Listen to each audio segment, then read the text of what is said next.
and it hits me, oh my gosh, this is that triangle. You know, there's explanation for everything that occurred in the Rendlesham-Bars incident that doesn't involve aliens at all. It was completely silent. It comes right over our heads. He saw a classic flying saucer, really, standing in the clearing. He turned over to my father and held his hand, and he looked in his eyes, and he said, "We're not alone." Welcome to Podcast UFO for our live show. We're live every Wednesday at 8 p.m. Eastern Standard Time on the Dark Matter Radio Network. Please remember to visit the website podcastufo.com for past episodes, blogs, and forums. During the show, feel free to participate live in our chat room. And don't forget to like us on our very active Facebook page. Hello and welcome to the show. I am Martin Willis, your host. We don't have Alejandro Rojas with us this week. You know why? Because he and I recorded a full hour of news, and that's on openminds.tv, or you can listen right on our website, which is podcastufo.com. Right in our show notes, we have an MP3 player, and it's an entire hour of news. So no news for this show. The first hour, we have Gerard Aartsen coming up. Now, Gerard lives in Amsterdam, so I had to do a pre-record. But don't fear, I will be in the chat room while this is going on live. And the book that Gerard wrote was Here to Help, UFOs and the Space Brothers. And a lot of that's based on contactees, and we have, I would say, an interesting discussion about that and some of the contactees' thoughts and theories. Well, about three-quarters of the way in, hour one, we have Grant Cameron coming on. Grant will be at the Experience to Speak coming up in a few weeks, and he has written a book recently, Alien Bedtime Stories. I got to talk to him about that. We're going to be talking about Wilbert Smith and more, and that will go into the last part of hour one and into hour two. Now, we have a lot of new live listeners. I want to welcome you, and that's all due to Art Bell being back. And because of that, I'm getting a ton of email, and I encourage email. And anyone can write me at martin@podcastufo.com. It's kind of funny. Some email comes to me saying they don't like a certain thing that I do. Like, in other words, they don't like the fact that I let guests talk, about what they want to talk about. I don't steer them. And then I have similar emails coming in saying they like that because I don't do that. But everyone has their own style. If you listen to any shows here on the Dark Matter Digital Network, there's some great shows here, and you'll hear everybody has their own style. And I'm definitely not Art Bell. I think he's the best. Again, Alejandro's not on, and he is on vacation next week, so you won't hear him next week either. But I want to thank everyone that supports the show. Now, if you're not listening live and you want to listen to the podcast, all you have to do is go to podcastufo.com. On the sidebar, you'll see you can support the show for only $1 per month or more to listen to the entire show. The first hour is always free. And, you get a special link that will go into any media player, and it's a cinch to set up an iPhone as well. Now, again, if you're listening live or if you're listening at all, I appreciate every single one of you. So I've done enough blabbering, and we are ready to get started with our first guest, Gerard Artsen. Again, this is pre-recorded, but no fears, I will be in the chat room. And here we go.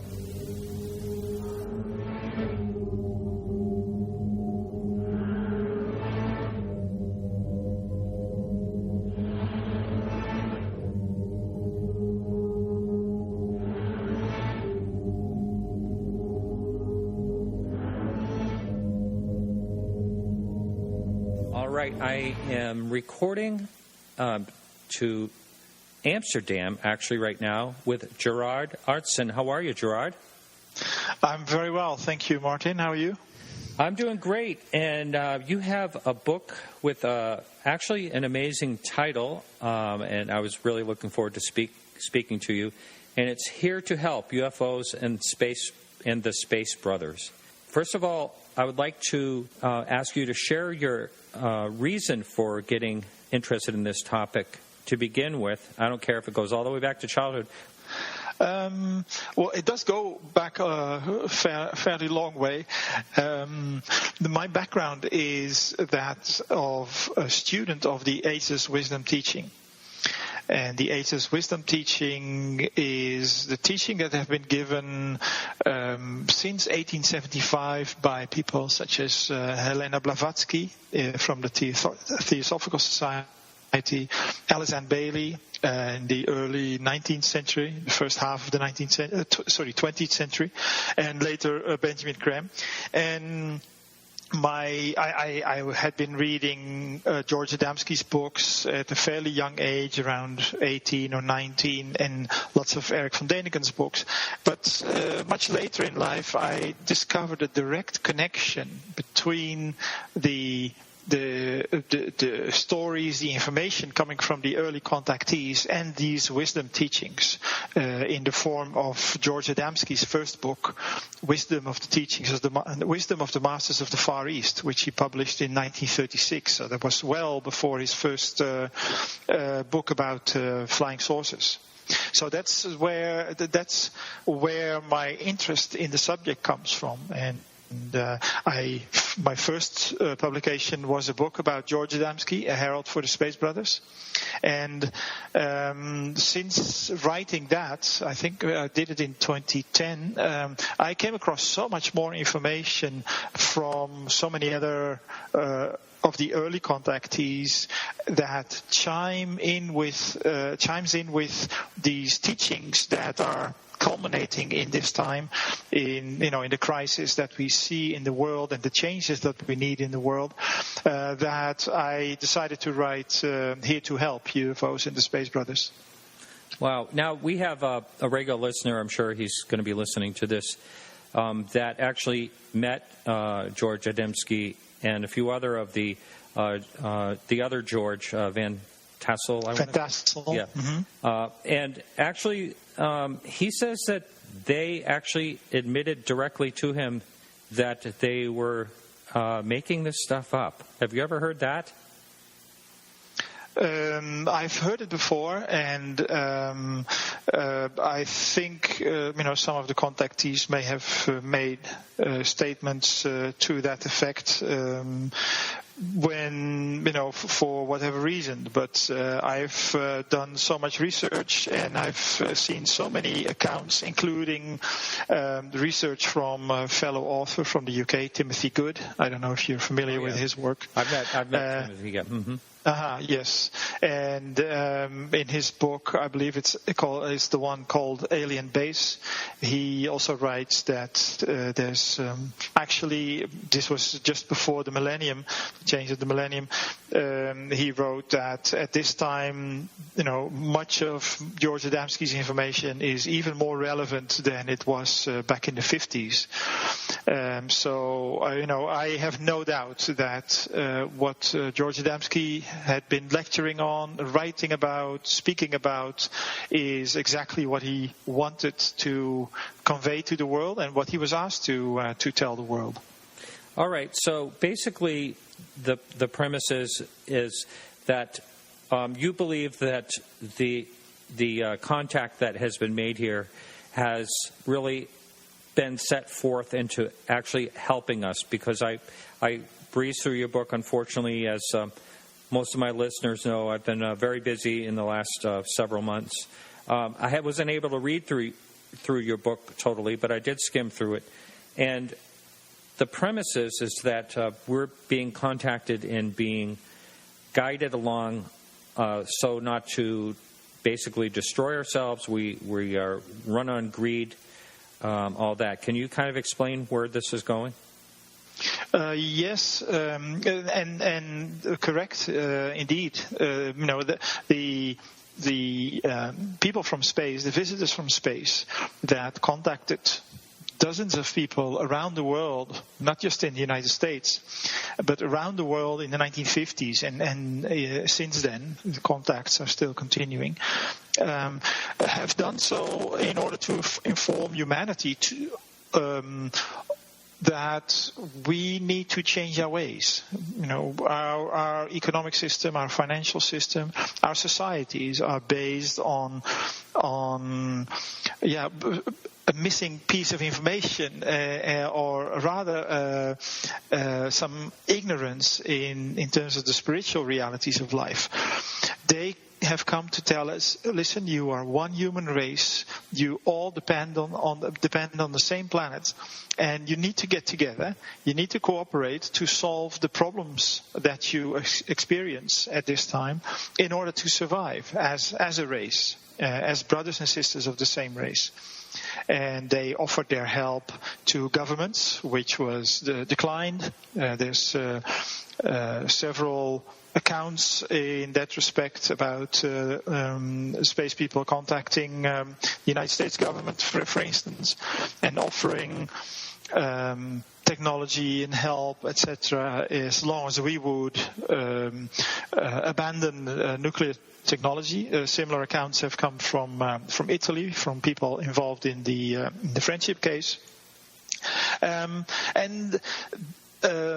So when those high-level contacts were declined, in terms of overcoming the antagonisms between the United States and the Soviet Union at the time, they continued their individual contacts around the world to still get the basic information out. And in my book, I've tried to show that so much of the information from the different contactees corroborates these, their different stories, their various stories. Of course, there's variations in details, etc.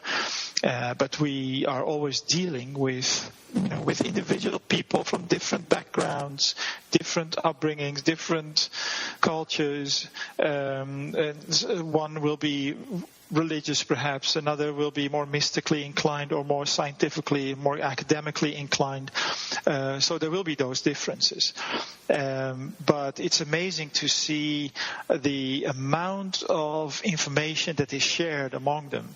And even more surprising to see, or perhaps not so surprising if you're a student of the wisdom teachings, of the amount of information that they have shared and that coincides with the teachings of the Ageless Wisdom teaching about the oneness of humanity and the need for international cooperation to tackle global problems and creating a system based on sharing and justice rather than competition and greed, in order to build a sane and a just society for everyone, not just for people who can afford to buy their freedom or their justice.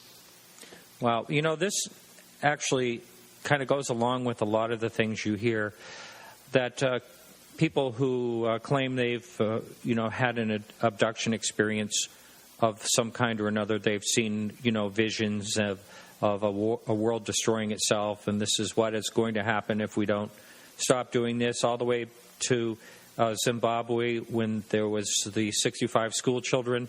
Yes. All these accounts of people kind of saying along the lines that we have to take care of the planet, and also the strong connection with nukes and all the incidents that have happened with that. So, I understand it. It just seems like there's just too many things of similar cases happening with just disregarding this as nothing. One of the things I wanted to ask you, have you spoken with anyone today, like someone that is claiming they're having an abduction experiences, and what they're hearing from? I haven't spoken to anyone who claims to have been abducted.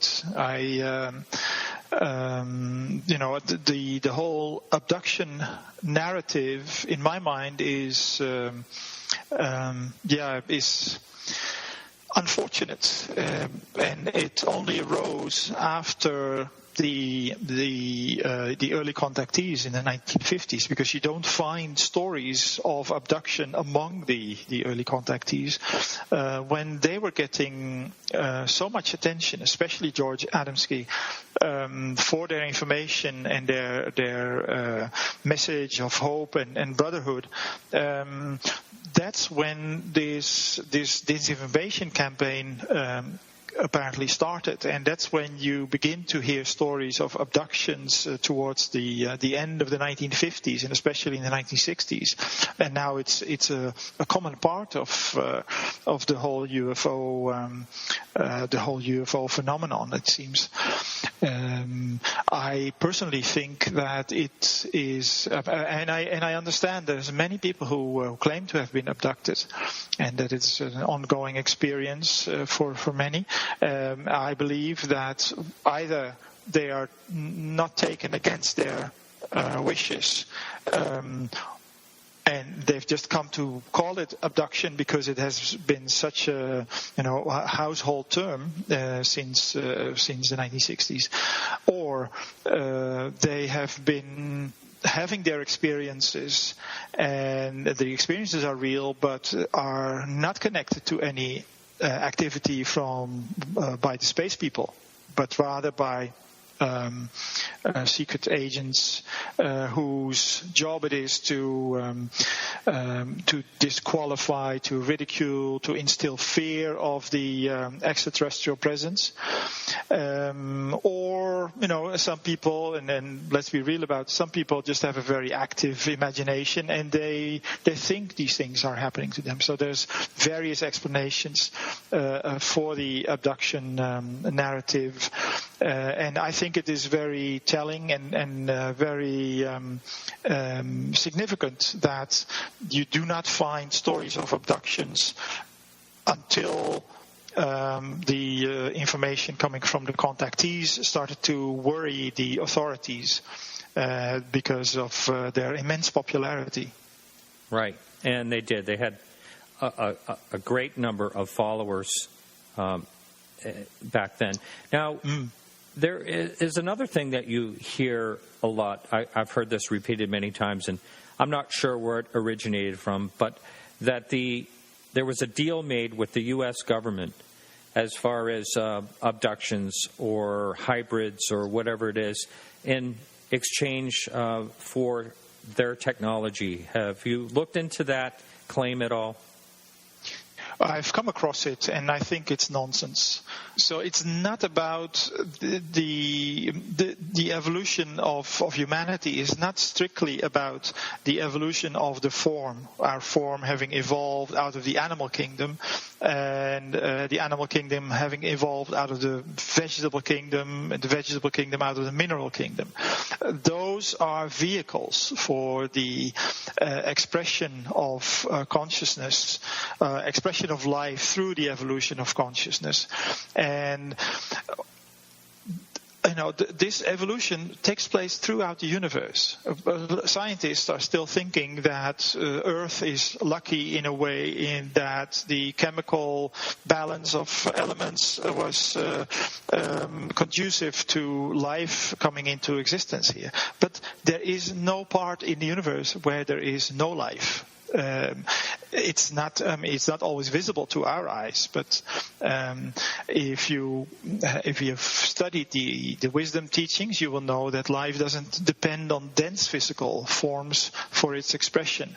Above the three physical planes of existence, the dense physical and the liquid physical and the gaseous physical, there are four higher levels of physical reality called the etheric planes of matter, and these have been discovered by Wilhelm Reich, for instance, the Austrian physician who had to escape the Nazis and came to the United States only to be locked up by the FBI in the 1950s.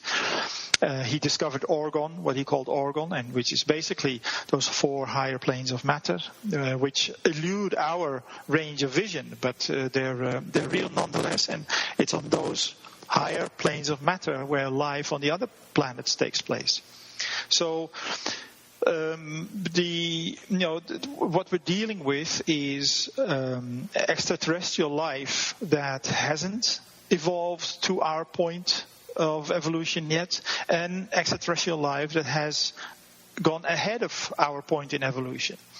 Earth apparently according to both the space people that visit us and the originators of the wisdom teachings, which are humanity's elder brothers who have evolved out of the human kingdom. As I said, it's an evolution of consciousness, so it doesn't stop at the human kingdom.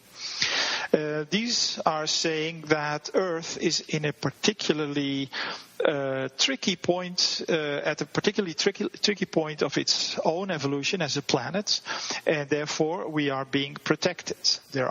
Most other planets apparently have the ability to travel space, even if they're not entirely advanced as much as we have. So there have been. This is to say that there have been visits from people with less,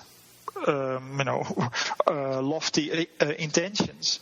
But for quite a while now, we have been protected by the people from the higher planets who are more highly evolved than we are, and there is no way that extraterrestrials would have come here and struck a deal with the U.S. government or any other government to come and abduct people. Also, why on earth would people who have who have evolved to the point that they can travel, they have the technology that they can travel across space from planet to planet, or many people claim they come from outside our solar system. Why would they be so backward in biology? Why would they need to? And then, you get the stories, because it gets wilder and wilder. You get the stories of hybrid races and they're dying out and they need to. I think it's a fantasy. And again, it's probably also part misinformation or disinformation to discredit the extraterrestrial presence. Well, one of the things I think about every now and then is, okay, say we are being visited and we're being cared for. There's probably millions or even billions of planets out there in the universe that host intelligent life. I'm only speculating. There's no way to know for sure. But just in that speculation, why would we be special? Why would we be protected? What's your opinion on that? We are special in the same sense that every race on every planet, humanity throughout the universe is special. We are a certain clearinghouse in terms of the evolution of consciousness, where and this is getting a bit technical in the esoteric sense, the consciousness of life finds self-consciousness, and this is all part of an enormous plan of evolution for the planet, for the solar system, for the galaxy, that perhaps we don't have time for today, and it will also perhaps be outside the topic of UFOs, etc. But we are not that special. In fact, we've been messing up quite a bit on this planet. But because we're in such a delicate situation at the moment, we are being protected because these people from the other planets, and it is my understanding based on my research and my study of the teachings, that we are visited only by people from the neighboring planets in this solar system, because they see us as brothers and sisters, and they, take the teachings from the great humanity's great teachers seriously, because they've gone through the same evolution.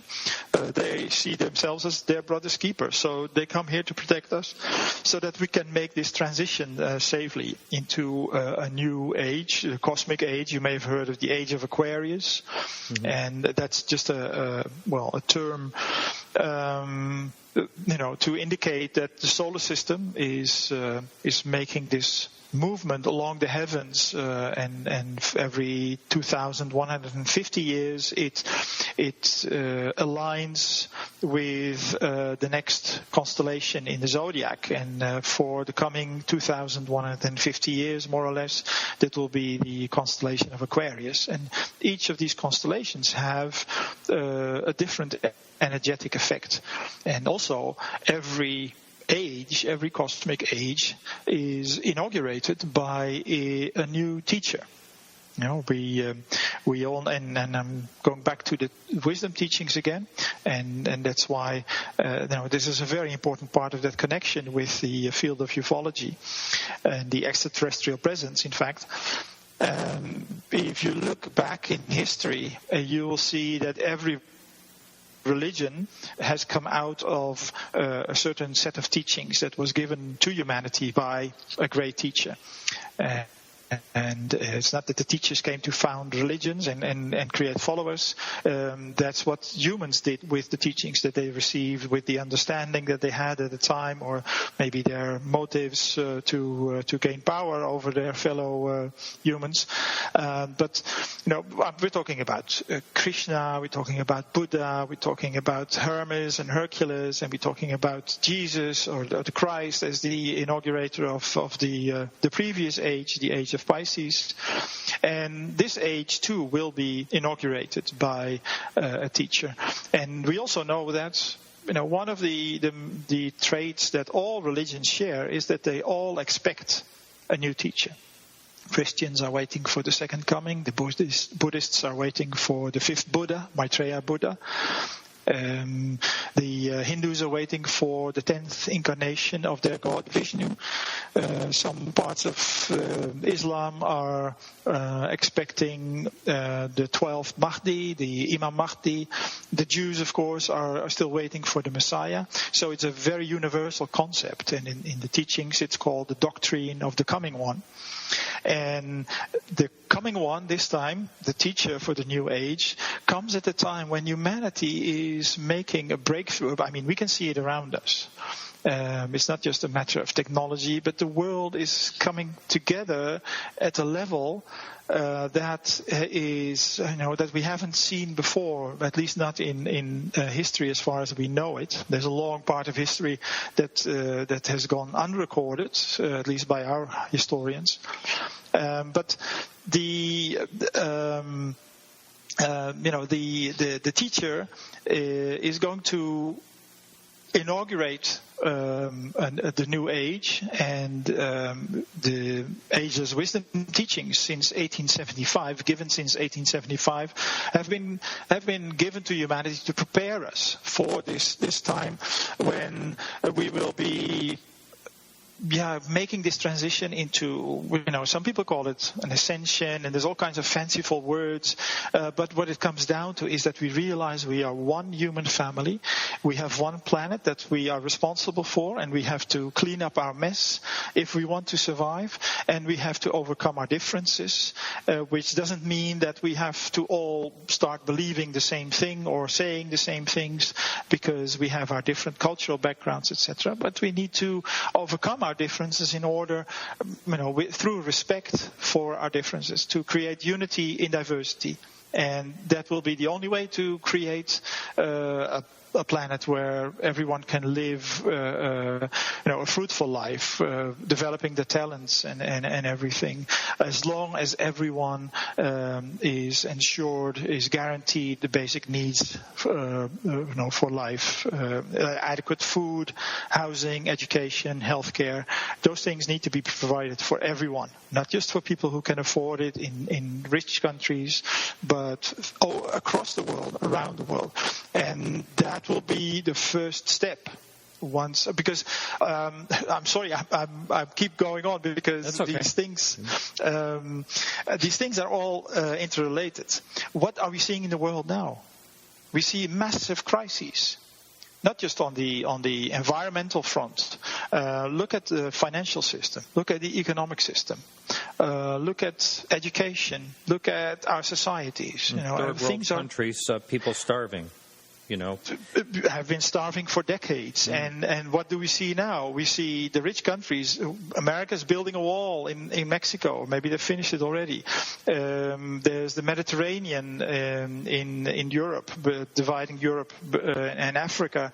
But people are taking to rickety boats and risking their lives by the thousands every day. And many hundreds every week drown.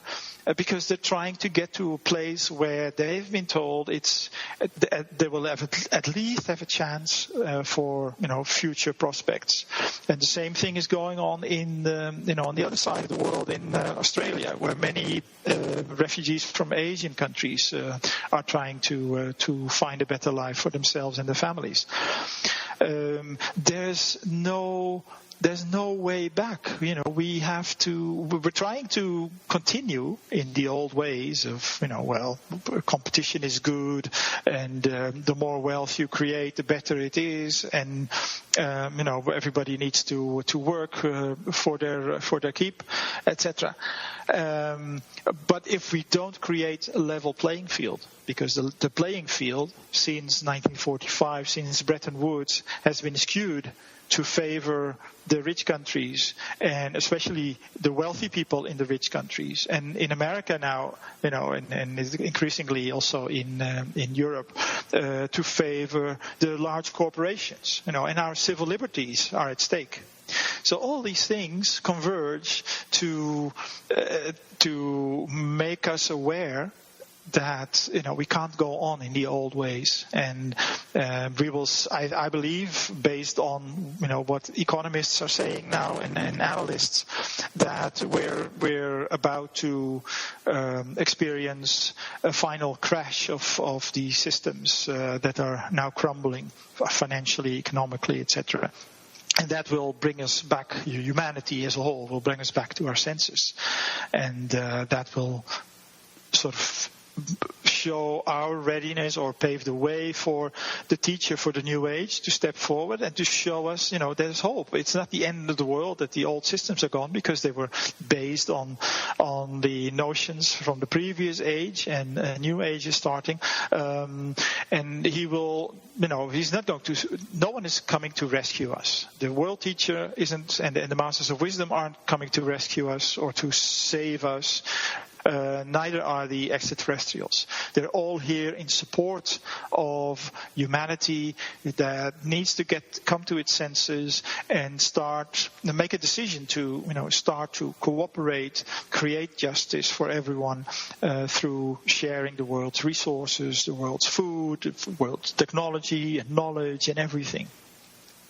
Yes, well, I totally agree with the premise of all this, that it is totally needed for to save humanity and what we're possibly going through. But I want to step back a little bit to something I just heard you say a little while ago there, and that is from different planets in the solar system. Now, I know the contactees admitted that, but there's pretty strong scientific evidence that there's no way that any of our planets other than Earth in our solar system can support life.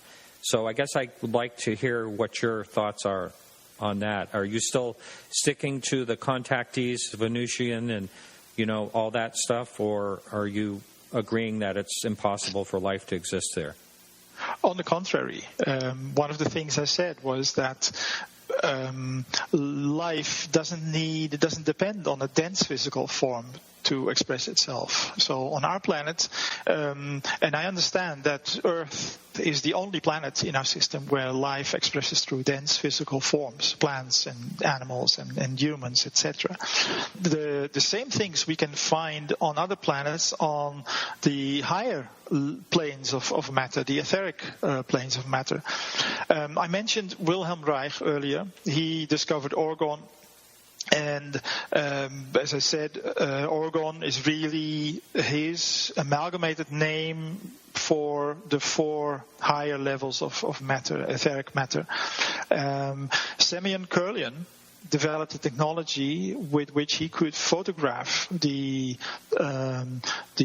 light, the energy fields around living tissue, living organisms, etc. Rupert Sheldrake, a contemporary British biologist, I believe, has put forward the hypothesis of morphogenetic fields. And most importantly, science itself has admitted and has been struggling since the 1930s with the fact that 96%, no less than 96% of the known universe cannot be measured, registered, seen by us, by our scientific minds and instruments, etc. You're talking about dark matter and dark energy? Well, that's what the science has called it. Yes. But in all, it's 96% that they cannot trace. So there must be something going on. And if you take these various scientists, Rupert Sheldrake, Wilhelm Reich, they were solid scientists in their fields, biologist and physician, medical doctor. Semyon Kurlian, and there was someone else whose name I forget now, and achievements. But if you put those things together, they have a very strong case, or let's say the teachings, the Ageless Wisdom teachings, which suggests the existence of higher planes of matter. There's a very strong case for that if you look at those things. Even last year in June there was a newspaper report, let me see if I can accurately summarize it, that stated that astrophysicists have found that there is more light apparently around the universe that they can account for from known sources. So there's another strong hint. So I think there's every reason to believe that those higher planes of matter, those etheric planes of matter which elude our vision, our field of our range of vision, are real, and that is where life on the other planets takes place. It also, conveniently, I think, explains or provides an explanation of how it's possible that flying saucers, UFOs, extraterrestrial craft manages to drop into our range of vision or drop out of it, in an instant, in less than an instant. And I put to you that that is because they, be existing on one of the or several of the higher planes of matter, the etheric matter, are able to, in their craft, to flick a switch and lower the rate of vibration of the atoms of which their craft and their bodies is made up, so that we can see it and flick the switch back if when they've had enough, or when they've got the attention of the people that they wanted to get the attention from, and disappear before our eyes. So, these are all interrelated aspects of the extraterrestrial presence, and it explains a lot to me, and it also ties in with the notion of the evolution of consciousness. Okay, so just a couple of questions. I'm probably going to be stuck on this planet thing a little bit. First of all, sure. So why would a higher plane of matter or life even want to stay on a planet like Venus? Why would they need a planet at all? And why would they travel in a flying saucer, say? And why would they have a body form if they wanted and not wanted? We are so used to thinking in dense physical stuff. And we don't, and because of that, it's quite understandable. We're not familiar with the idea that forms also exist in higher vibrations on the etheric planes of matter. Some people go out and say it's different dimensions, etc. I wouldn't use that term. And if I can just add that, it's very similar to our H2O, water. When the molecules of water start to vibrate at a lower frequency, it becomes solid and it becomes ice. When they begin to vibrate at a higher frequency than the liquid form, it becomes vapor. So you have 3 different states of the same molecule. And the same apparently goes for atoms that our bodies are built of. Why do they live on a planet? Because life at our stage, the human stage, and all the stages below us, from the mineral upwards, and above us, the spiritual stage, it evolves on planets. Why on planets? Well, I know I can't look into the mind of the Creator. But that's apparently that's the universal plan. We see planets all over the galaxy and in other galaxies apparently. Why do they need to travel in spacecraft? Well, a lot of the work that they do here, that they come to do here, requires instruments and technology that they need their spacecraft for. For instance, the mopping up of the toxins and especially the radioactive waste that we spew out into the atmosphere through nuclear tests and nuclear power stations, which is very, very debilitating for the human constitution. So that's what they, for a very large part of their work, come in UFOs for. And at the same time, it is only the people who have gone ahead of the human stage in terms of evolution. Here on Earth we call them Masters of Wisdom. Gerard Adamski wrote about masters from Venus and Saturn that he met. Only at that stage is it possible to move, to travel by thought and position yourself on another planet. So that's something that's beyond our understanding and our grasp. But there are a lot of people who have not reached that advanced stage of evolution yet, also on other planets, who still come either as tourists, as visitors, or to work and live here for some time. And a lot also, of the UFO activity that we see is with regard to the cleaning up of our atmosphere and keeping our planet habitable in the current circumstances.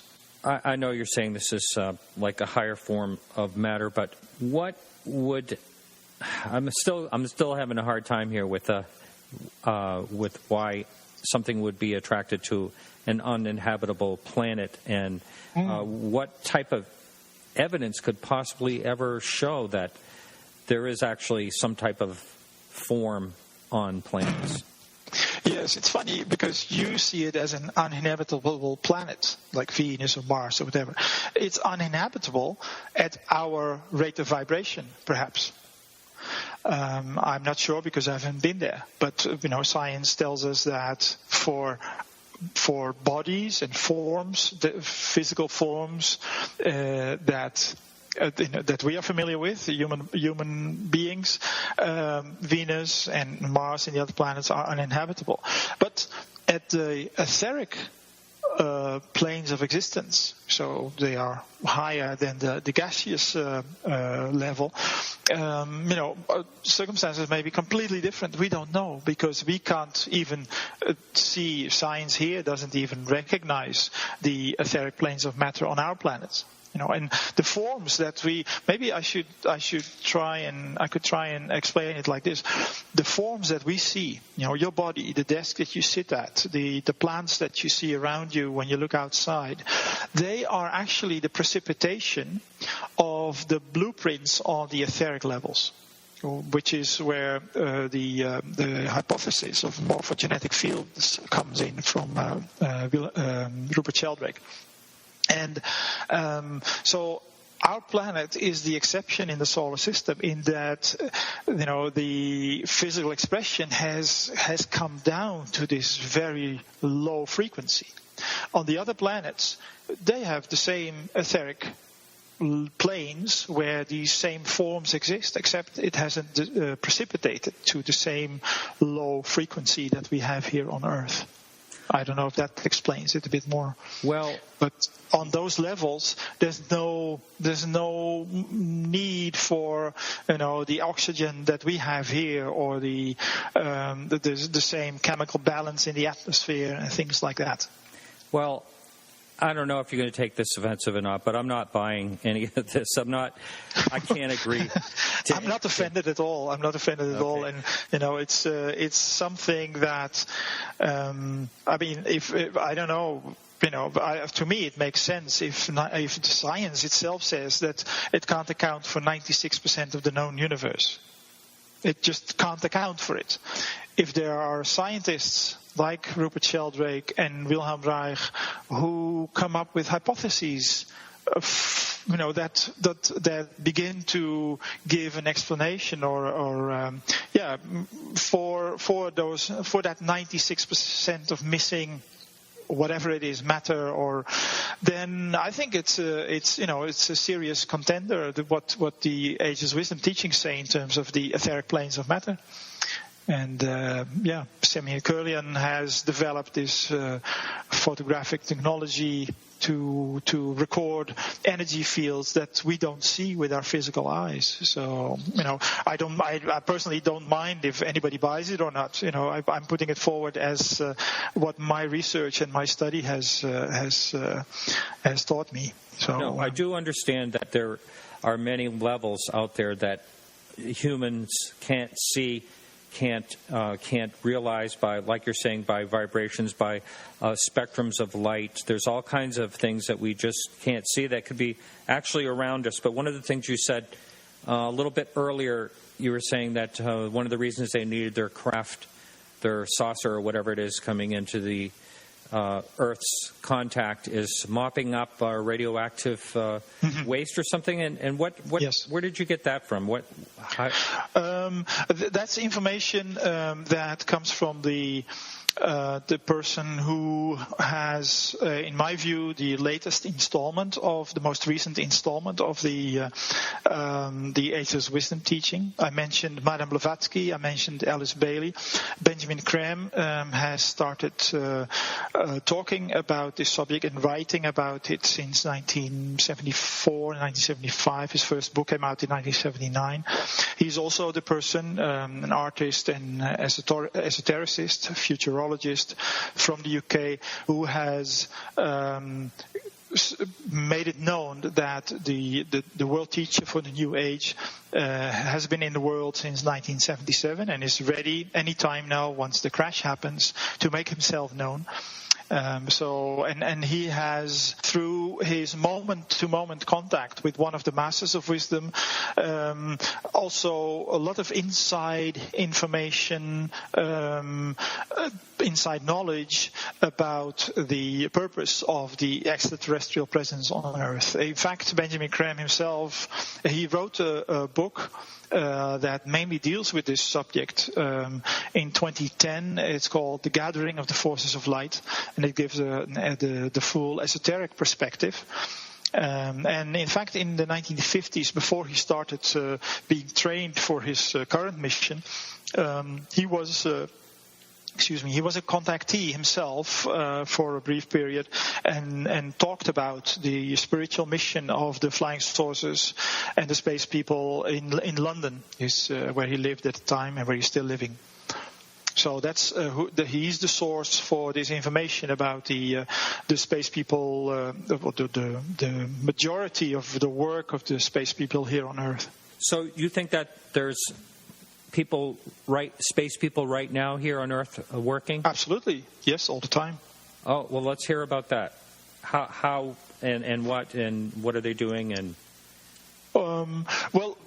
first of all,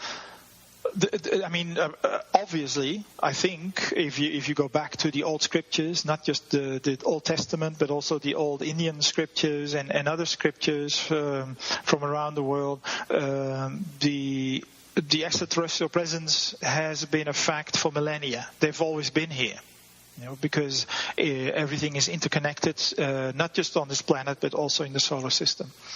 It's just that we have lost touch, not only with them, but through losing touch with ourselves and with our real being, our true being, and with the interconnectedness of humanity as the one race on this planet, we've lost contact with that reality of the extraterrestrial presence.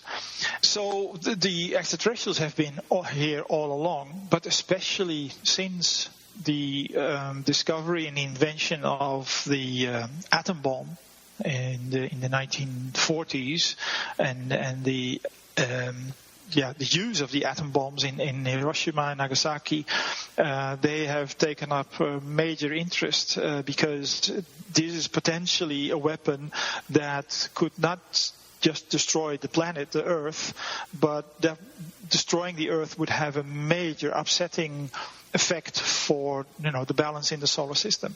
So obviously they're very much concerned with that capability, and they have been doing everything that they can to help us get rid of it, or to abandon it, to let go of it, which we haven't so far. All right. Well, this has been very interesting to speak with you. And the book, again, is called Here to Help, UFOs and the Space Brothers. And I imagine you can find that on Amazon and a bunch of other places. Absolutely. Right? Yeah. Absolutely. And yes. Gerard, do you have a website? My website is bgapublications.nl. People can find my shenanigans there, interviews or talks. I'm coming to Loveland in Nevada in November for a talk. I've been invited, and I'm currently working on a new book that I hope will be out in October. And if I may just give a quick preview, in that book, in my new book, I will bring together all the information I've been able to find from the contactees, where they corroborate each other about how life on the other planets has been organized as sort of a show and tell, or a teaching by example of alternatives for our modes of living. Very good. All right. Well, thanks so much. Thank you for having me. It was a pleasure. Okay, if all goes well during the music break right here, we'll be connecting to Grant Cameron. Hang in.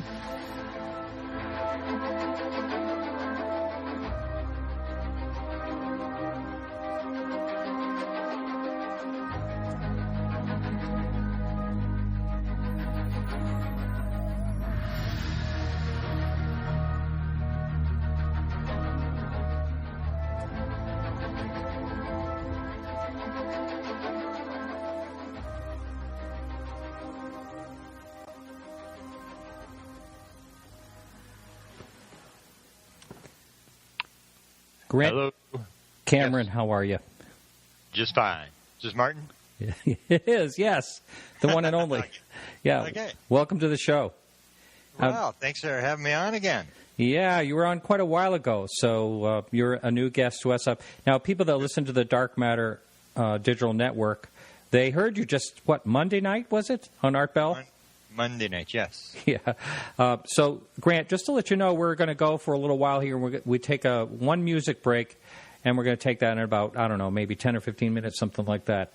Okay. And then we'll come back on. But it's not a music break where we talk or anything like that. It's just a real quick break. Okay. So, Grant, I'd like to talk to you about different subjects, basically, than you spoke on Art Bells. But there was a couple of things you wanted to address more that you thought about them. Some questions that were asked of you. You want to talk about that a little bit? Yeah. The one thing that I really hadn't thought about too much was this idea about evil aliens. A lot of people, well, not a lot of people. It's actually, the figures actually show, there's a big poll that was done by the organization, the Edgar Mitchell organization. 1,200 experiencers filled out this survey. And in Section 2, the question is actually asked of the experiencers. And the question is, do you believe the aliens are evil? And it's only 9.8%. Less than 10% of the people actually believe the aliens are evil. And these are the people that are involved in the whole thing. And one of the questions that come up during Art's show was a question about cattle mutilations. And it didn't occur to me at the time, but basically cattle mutilations is something that's basically, it's not stopped, but it's pretty far down from what it was before. And this is one of the things I've actually lectured on, is what I call the alien pattern. That I've been in this since 1975. I've been in a long time. And I know that what happened in 1975 doesn't happen anymore. That basically we are almost like watching somebody turn the pages of a book. That this phenomenon is changing and changing. And cattle mutilations, when I started in 1975, were absolutely horrendous. They were all over the place. There was ranchers with guns out in their field, shooting at anything that was moving in the sky. There was huge numbers of cattle mutilations. It basically does not really happen anymore. I know of one case in Kansas City. It was either last year or the year before that, outside the Kansas City airport. There was just one. I was just looking on the news to see cattle mutilations. There was one in June in Alberta, Canada. But basically, it doesn't happen anymore. And so this whole idea of cattle mutilations was raised, and it sort of indicates that, these aliens may be evil. And so when I was thinking about it later, it occurred to me, if you actually look at it, I mean, if you are an alien and you can go through walls, and if you're an alien and they seem to be able to go into the future, go into the past, they seem to be able to appear as balls of light and turn into human beings or turn into physical beings. They have all this power to go through time and space. It doesn't appear to me that an alien from the other side of the galaxy is going to decide to come across the galaxy, mutilate a couple of cattle, and then go back home again. I think the cattle mutilation thing is extremely complex as to what's going on here, what kind of message. I believe it's a message they're sending. And even some of the latest postings, I just contacted Linda Howe. I haven't heard back from her. But Linda Howe is actually talking about the fact that it is 2013, that the complexity of the cattle mutilations has just increased exponentially in 2013, that some of these cows don't have brains and stuff that there's no way you could account for it by saying this was predators or stuff like that. So the whole idea of evil aliens really isn't supported by the data, and it's not supported by the experiencers themselves. This whole idea that there's some sort of evil force that's here to take over the world. And I even mentioned in some of my lectures, I talk about the fact that if you actually look at the experiencer data, which is what you have to look at, this data from the people who are actually encountering the phenomena, not from somebody sitting on the sidelines, but the people who are actually there every night when this is happening to them. If you look at their reports, you actually see that there's very, very little actually physical about aliens. You have a situation where they're telepathic. They can sort of appear as balls of lights and turn into beings. But if you take a look at some of the notions that are out there, that the aliens are here to steal the planet, get our gold and stuff, if you look at aliens, there's almost nothing physical. For example, if they're here to steal our gold, they don't have jewelry. Almost nobody. I don't think anybody's ever described jewelry. Nobody describes clothes. So, I mean, if they're going to take over the planet, what are they taking over? They really don't want anything on this planet because they don't have clothes. And if they do have clothes on, the experiencers will report that they're wearing uniforms, and all the uniforms are the same. They don't even have chairs. There's a story, I don't know if you've ever had Brett Oldham on. No. He wrote the book called Children of the Greys. He's one of the very interesting ones who had the download, which I can talk about maybe in a minute, the download about the cancer cure. He's given the cancer cure by the aliens. And he talks about, he's a big guy. He's like 6'5", 6'6". He's big, tall guy. And he talked about being forced to sit in the hallway on this little bench. And like, they don't have furniture. I mean, if you go onto an alien craft, I mean, you figure they would have like some nice leather couches. They have nothing. Brett Oldham was, he was forced to sit on this bench. And all the furniture in the craft, we know from experiencers, actually is part of the craft. It's molded into the craft. So he's sitting on this little tiny bench that he can barely even sit on because it's so small. And so you look at the aliens, they really have nothing of any sort of physical value. Or that, again, indicates that their role here is probably something that's not very physical. It's got something to do with something else, that they don't seem to be interested in physical material or doing physical stuff. And so those are the kind of things that I was thinking about after I was on Art's show. That I think these are significant things that people should know when you look at the data. And the data is actually very interesting when you start looking at the data produced by the experiencers as to what interests them. This idea that 35% of all experiencers have had near-death experiences, which is very bizarre. Wow, I never heard that. Wow. Yeah. Hey, Grant, before I forget, I'm going to be meeting you fairly soon. You're going to be at the Experiencers Peak, and that's August 28th, is it? Do you know the date? Yeah, it's the weekend of the last weekend of August in Portland. Yeah, in Portland, Maine. And that's the big experiencer one. There's two real big experiencer groups. Well, there's actually three. There's Zero, which is in Los Angeles. That's Yvonne Smith's group. And I've spoken to them. That's a fairly big experiencer support group. Then if you ever go to UFO Congress, which is in Phoenix, Arizona, they sort of started this experiencer support group thing. And when we first went, it started, they have it first thing in the morning. because basically the people, it's a very sort of anonymous thing. So it starts at 8 o'clock in the morning, and I know as a lecturer, the last thing you want as a lecturer to be is the guy that's lecturing at 9 o'clock in the morning, because everybody's up till 3 o'clock in the morning talking to everybody. They're out at the bar or whatever, and nobody gets up for the first lecture. So if you're the first lecturer, you basically don't have very many people there. But the experiencer thing actually starts an hour before the first lecture. It's at 8 o'clock in the morning, and the reason for that is they really don't want to be seen going to the experiencer event, and it's in a back room, and they're up to like 150 people the last time I saw. They have 2 rooms which are standing room only, and you go in this room and there's people crying, and they're very emotional about they've come from all over the country to tell their story, because this is the first time they've found a place where they've got support for their experience. And the third event that Audrey Hewen's putting on is this Experiencer Speak conference in Portland. And she had this vision back a number of years ago from this sort of the shining lady. We sort of call it sort of a inside story that she had this event where she is basically told to start this group. And this is the third big one, and it happens in Portland, Maine. And it's basically a conference for experiencers. And I'm honored that I'm going to be able to speak there and talk about my experiencer group here in Winnipeg. And I'm going to talk about downloads, because one of the figures that I think is very important that doesn't get enough attention is that most people may not know that of all the people who are experiencers who filled out, these 1,200 people who filled out the survey, and not everybody answered every question, but of the people who answered the question, it's question number 53 in part number 1. It says, have you ever, do you have anything in the nature of scientific, technical, or mathematical material in your head that you did not get from going to school or from any other means? And 43% of experiencers will say, yes, I got that. And their people are getting downloads, what I call downloads. The aliens, for some reason, are sticking highly advanced material in people's heads. People are sort of like these experiencers that are like going to school. They're learning all this kind of stuff. And some of them are very dramatic. I had a woman, and unfortunately I missed her because I lectured at Contact in the Desert last month, and I had a woman after my workshop came up. There's a whole bunch of people, because once people know that you are supportive of experiencers and that you know about experiencers, I was inundated with these experiencers after my workshop. And one of the women hands me her phone, and she said, look what I got. And she said, I'm a secretary, and I got this 25-page scientific download, and it had formulas and all this kind of stuff. And she said, she mentioned some scientist who had checked it and said it made sense or whatever. And I said, can you please send me this? Can you, because I'd heard about these stories before. There's a couple of these stories of these 25, 27-page downloads that these people, suddenly they're just sitting there and they're writing this stuff out.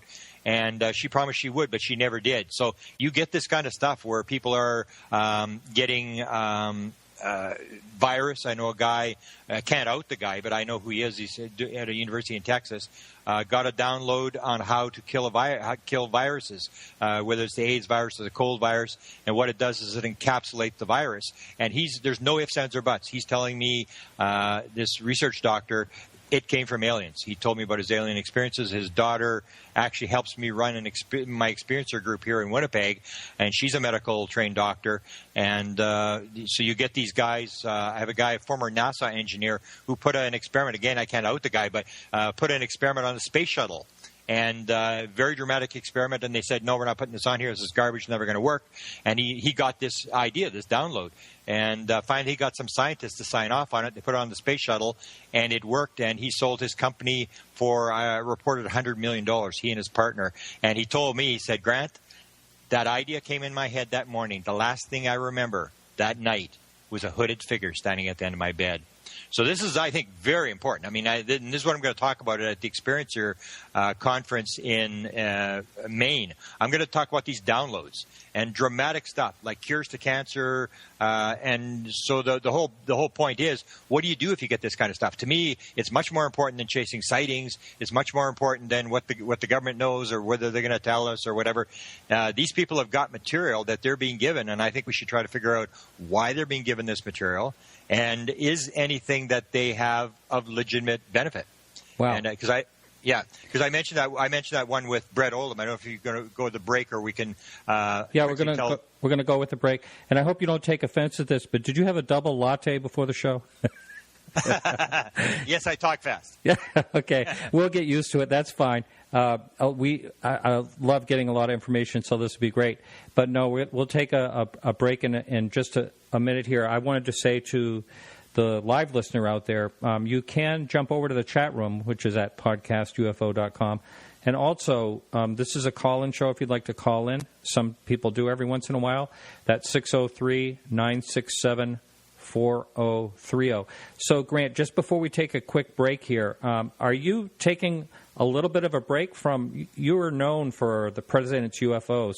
Are you still active in that? And if so, we can talk about it in the second hour. I just wanted to ask that quick question. Oh, I still follow it. I don't think it's as important as the experiencer stuff, but I do follow it, and I do have my book is back in line. I have a presidential UFO book that was supposed to come out about 10 years ago, was contracted in New York. It never did come out, but it's back on track again, and we may be going with it.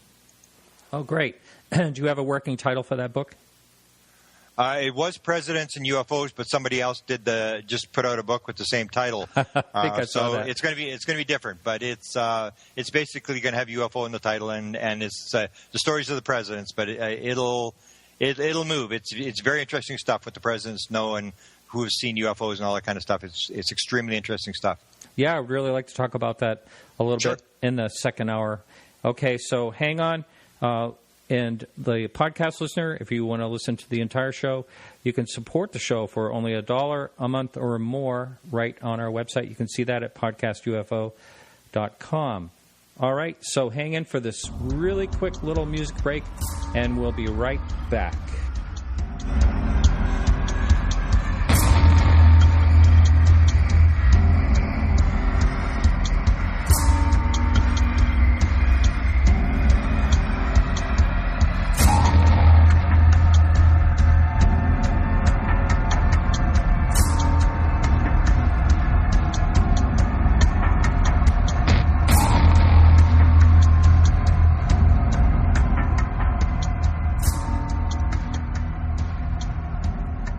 Our music is provided by Carrie Lloyd Whitehouse over in Ireland. And we're back with Grant Cameron. And so, Grant, so when did you decide to take this turn into looking into the experiencers? And I understand there's a little language thing going on here. Some people say abductees and some people say experiencers. Why is that? Why do you hear both, and is that heading more toward the experiencers? I think experiencers, people who are part of it, call themselves experiencers. The people who think it's evil aliens call it abductees. Because the abductee thing indicates that you are taken by force, that you're this poor, helpless victim. If you talk to someone like Mary Rodwell, who is actually going to be a guest for my next group. I have a group in Winnipeg called Experiencers Anonymous. I'm going to put her on Skype next week. We have first Tuesday of every month. She's coming on. If you talk to Mary Rodwell, who's done 2,000 plus regressions, she and I both agree that if you're in a regression and you ask the person the question at any point in the past, did you agree to be in this situation? Everybody will say yes. That this is not, people are not being taken by force. These are, my impression, are highly spiritually advanced people who have made an agreement to come into this world and fulfill this role of raising consciousness. And the example, when I lecture on this, I always tell the story of the Moody Blues, that you may think I'm totally crazy by telling the story and whatever. There's a lot of people. I can't remember what the figure is, but it may be 20% of experiencers say that they recall before they were born, the events before they were born. Chris Bledsoe is a famous example, very famous abductee in North Carolina. And the story I always tell is, you may not believe me, but I tell the story of the Moody Blues. And the Moody Blues is a famous band. Everybody in the rock or the UFO community sort of knows who they are, loves their music. Yes, we actually have a big fan of the show that has an involvement with them, and she may be listening right now. Yeah, and so they did 50 million albums, and the lead singer there, Mike Pinder, and the lead guitarist approached Colin Andrews, and Colin Andrews has told the story publicly, They contacted him after during his crop circle lecture and said, we'd like to talk to you. They took him out for dinner, and Colin said the story went back and forth. The Pinder and the lead guitarist, and there was one guy tell the part of the story, and they go back and forth and back and forth. And he said you could tell they were making up this story. And basically they told Colin that they remembered before they were born. And they were in a room, and there was some sort of elder people, and they were given instructions that they would be musicians in their next lifetime, and that they would be putting in lyrics into their songs, raising consciousness, and that this would be part of their role. And the lead guitarist said to Mike, "Tell them how we came back on the earth. Tell them how we came back through that black hole." And so Colin said it was a very dramatic story. And this is like, not me, this is like a top band. And they were clearly experiencers. It's been written up in a number of UFO magazines. 1967, the entire band was coming back from a concert in Manchester, England, and they were going back into London, and they're going down the motorway, and Pinder was in the back seat, and he's looking out the back window. He sees this red light in this whole event. He's watching it. He calls the other guys to get out of the car. The thing lands in the field, and they arrive 3 hours late back into London. And then later, one of the band members actually draws the alien. He gets a recollection of what the alien looks like. So they are sort of, I don't think they'll deny that they may have been abducted at this point. So you have these guys who indicate that we may actually make agreements. And if you, as I was telling Art, and I say is one of the key parts of the UFO mystery is, if reincarnation is a fact, then this whole game changes. If you have one experiencer goes back before birth and says, I made an agreement, I knew about this before I was born, then this thing changes from a physical phenomena to a spiritual phenomena, that you and I came into the world to do something, if you believe in reincarnation. And that experiencers, this is part of the mission that they've taken in this lifetime to do what this is. And I always say, and I actually addressed this group in Phoenix, Arizona, this huge room. They were sort of complaining because sometimes you get to the abductee thing where you sort of feel like, it's a tough life, and, we've gone through a lot of stuff. And it is an ugly road that they travel. But they were saying, how tough it was. And I sort of reminded them, I said, you got to remember that if you understand the UFO story and you realize how it ties into reality and how it gives all the answers to reality and what's actually going on here, this is the biggest story of all times. There is no story that would be bigger than this one. And this is the Super Bowl of all stories.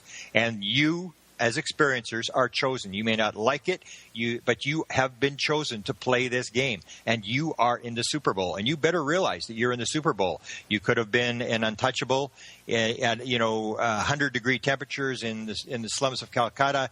Spend your day in the junkyard looking for something valuable enough to sell, to buy food for tomorrow. You didn't. You got to play this big game. You got to play in the Super Bowl. And what I tell experiencers, you got to realize you're in this big game, that you have an important role to play, and that you probably are some sort of, I believe, some sort of a spiritually advanced person who has a message and a role to play, and you should figure out what it is and do the best you can with what you have, which is, I guess, the same message for everybody that comes into the world. If reincarnation is a fact, that you came here for a reason, and you should figure out what the reason is and do it. Because most people who aren't into UFOs or live ordinary lives, sort of like the expression, they live lives of quiet desperation, they don't really try to figure out anything until the doctor comes up and says, you get your affairs in order, you got 3 months to live, and suddenly they're scrambling around trying to figure out why they're on Earth and what the hell's going on, and this kind of stuff. The experiencers, most of us, you and I and all the people that are in this game, we spend our entire lives trying to figure out why we're here, what's going on, what reality is. And so in that regard, we live very, very sort of good lives in terms that we're not just wasting our time, we're actually spending time trying to figure out what's important in life. Right. I want to talk a little bit, before we move on to another subject, about the Experiencers Anonymous. This is something you started? Yeah, this was something I started based upon what I was seeing in these groups in like Los Angeles and Ciro. And I just realized that experiencers have a really, I mean, even if you've seen a UFO, you got a tough go. Usually, you're the only person in your family that is into it. A lot of divorces take place. People can't handle your weirdness. Your friends and relatives basically will maybe listen to you, but they don't support you. And so these people have even a weirder story, that they're going through walls, they're encountering aliens, and they sort of think it's a dream. They don't know what's going on. They think they may be going crazy. They're very stressed out. And so I realized that these people need a place to go. They need a support group.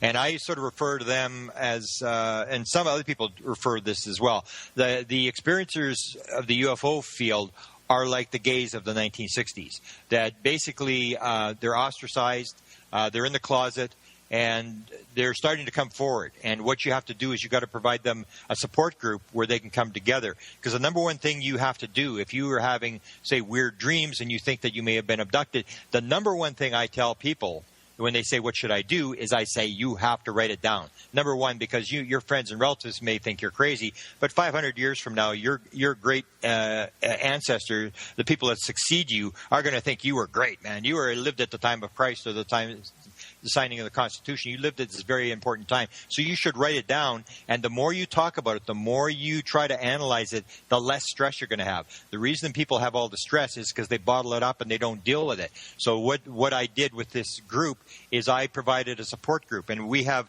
I don't know if you have ever covered this, but what we're finding now, and I've got 2 in Winnipeg of multiple abductions. And you got to remember that people who are sort of taken, if it's not a random event, people have been taken their whole life. Like, experiencers are usually lifers. They get abducted as young children, and it goes through their whole life. And you get these situations where they're able to put 5 of these experiencers together, like on a trip, and then take them all at the same time. So we have 2 cases of 5-person abductions, and one of them was a very high-profile case. I live in Winnipeg, Manitoba, Canada, which is about 700,000 people, big city. But we had 5 very high-level people all taken at the same time. They were at a lake about an hour and a half east of my city, and they made a pact among themselves that they would not talk about what had happened. They suddenly realized what had happened, and they made this pact because of their positions. One of them is talking. He's talking to a friend of mine who helped me start the Experiencers Anonymous group. So the reason we started the group and called it Experiencers Anonymous is to provide absolute anonymity to these people. So what I do is I have a group meets every Tuesday of the month, and they come in the room. Nobody introduces themselves. I don't go around the table. And what I do is I provide an environment like Alcoholics Anonymous, that somebody who's had bad dreams, who really doesn't know what's going on, can come into that room, or a high-profile person. This is what we're trying to do, is get these high-profile people into the room. And they can sit in the back of the room, not really knowing whether they want anything to do with this, and they don't feel threatened. They don't feel like you got to talk. They can sit there for 6 months or a year and just sit there and listen. And sooner or later, someone's going to tell their story, or they're going to feel at home with these people, that they can tell their story, and they're going to feel safe in that environment. So I call it Experiencers Anonymous. And we've got, it started in February, so about 17 months, and we're at 125 members. So there is a fairly high number of people that have these kind of things. And most of the people around the table, the last meeting we had, I think we had 24 people there. Most of the people around the table, I have no idea who they are. I know their faces, but that's the way we operate, so that these people can come. I don't know what it is. We have a regressionist who, what we're doing is providing support for these people. So if they have questions, I'm meeting with a girl actually tomorrow morning. She has something she wants to talk to me about. I said, fine, so I'm going to meet her tomorrow morning at 10:30. We have a regressionist. If you want to do a regression, we have a girl that will do regressions. She has regressed a number of people. I do not know who she regressed. I do not know what was, that's all anonymous type stuff. So this is what we do, is we provide this environment for these people, because they need support and they need to talk about it. And that's what I say to all experiencers. If you've had this kind of stuff, the best thing you can do is write it down and find a place where you can talk. The more you talk about it, the more you deal with your case, the more at peace you're going to become. And then you're going to suddenly realize, as a lot of the experiencers do, that suddenly you think you have a mission, and then people can't shut you up. You really don't care what people think, because you suddenly realize what's going on. And all the fear goes away, all the evil alien stuff goes away. And so that's why we started this group called Experiencers Anonymous. And these groups are starting all over the country. There's actually one in Toronto which is a huge city in Canada. It's 4 million people or whatever. I've lectured there twice in the last year, and I just got inundated. And I said to the people running the conference, "You've got to do something for these people. I mean, this is insane, the number of experiences you have. They need a support group." The one guy basically talked to me about suicide. These people are highly stressed out, and so now they're going to try to start a group there. And I think these things are popping up all over the place. And Audrey has done that in Portland, Maine. She has a 24-hour support line where if you're an experiencer, you can phone her 24 hours a day. And she's an experiencer. Her twin sister is an experiencer, and they will deal with it. And so we're turning the corner, and eventually we're going to have a situation where we may put 250,000 experiencers on the Washington Mall, and then they're going to realize this is serious business, and the consciousness will change, and the government will start to support it, just as they did with every other social and political movement. We are no different than any other social and political movement. Just because our cause is important doesn't mean anything. We still have to fight for our cause. That's why we're here. That's the role we've been given. Wow. A lot said right there. Hey, anyone wants to call in and ask Grant a question, that's 603-967-4030. And again, you can jump in the chat room and ask a question at podcastufo.com. I heard, I listened a little bit to the show that you were on Monday, on Art Bell's show, and someone called in and mentioned Travis Walton and, why hasn't, what was something along the lines where, did he fit into the normal abductee? And I'd say no, that was a whole different situation. That's just my 2 cents, where possibly he was being rescued, instead of, you hear these experiencers talk about, multiple abductions. And last time I spoke to Travis, I actually asked him that question, and he said that's probably the most common question he gets asked if he's been abducted multiple times. And he said, nope, never. That was it. And so there's always a lot of questions when it comes to abductions or experiences, whatever. The last guest we just had on, that subject came up, and he said he thought it was all, fantasy and all that. And I'm sure you hear that a lot. And what made you take this stand and just say, kind of put the president thing aside a little bit and take the stand and trying to help these people? Well, I had two things that sort of motivated me. One was I was spinning my wheels for 37 years. I've been in this for 40 years. And I came to the conclusion that the president knows.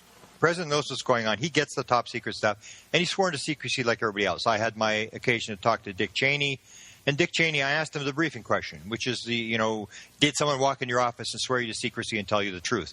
And Cheney said, if I was briefed on the subject, it would probably be classified. I wouldn't be talking about it. It's basically classified. So the president knows, but he's not about to tell you. And I realized that. And I realized I had the head scientist for the CIA commented on one of the books I'd written. And so I knew that these guys knew, but go. Hang on, Grant. Sorry, we have a caller.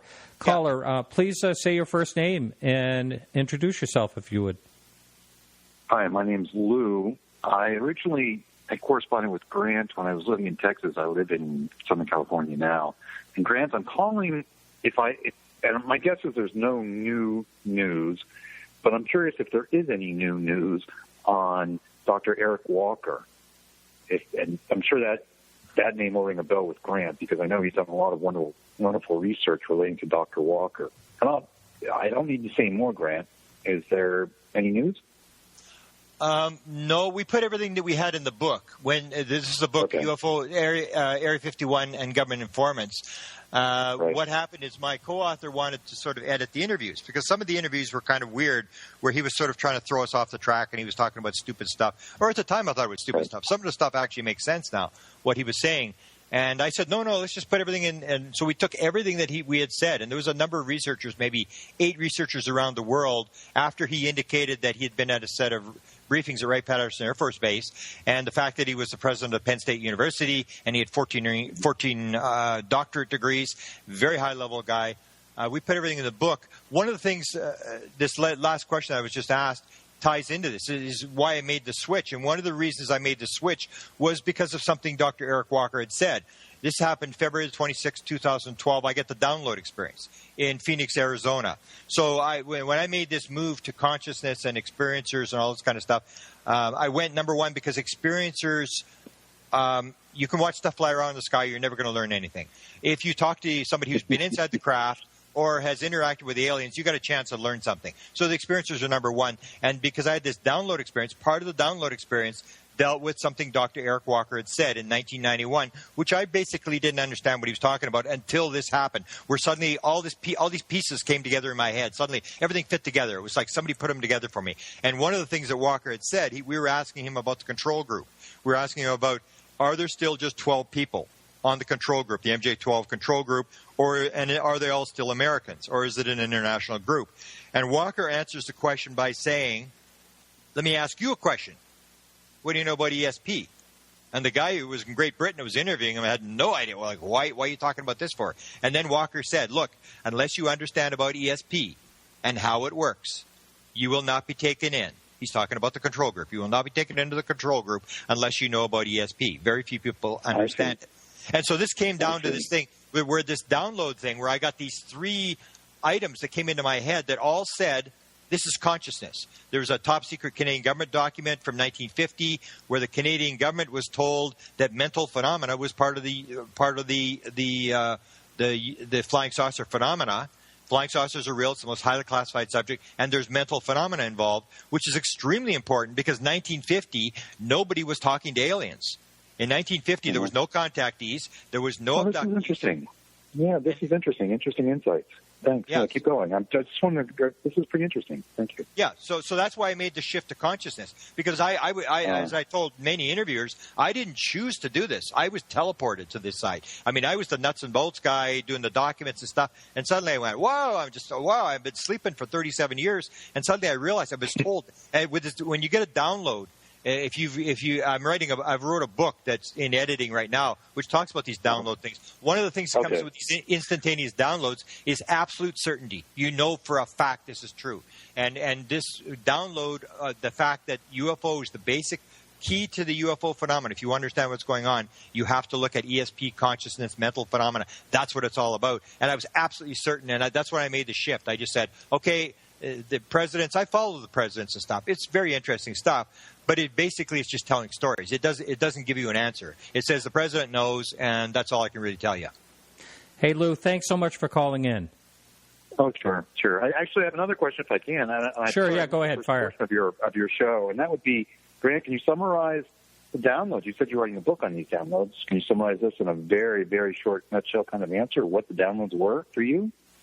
Well, my download was the one that dealt with the UFO phenomena. I was watching Colin Andrews' lecture on consciousness and crop circles. I had no interest in crop circles, no interest in downloads, no interest in consciousness, and this just popped into my head. And I had this absolute certainty, and so I started to chase it. And then I suddenly found that a lot of people have downloads. I just put on my Facebook site about 150 songs that came in downloads. That came in dreams in the middle of the night. Yesterday by the Beatles came in the middle of the night.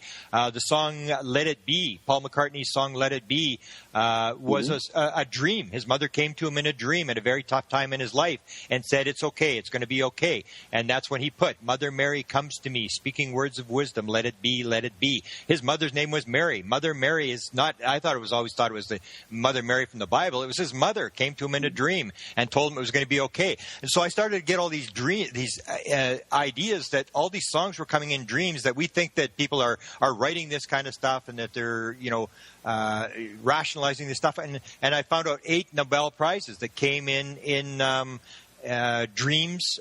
Dreams or downloads where a guy's sitting on a park bench and he wins a Nobel Prize, like relativity, the theory of relativity came to Einstein in a dream.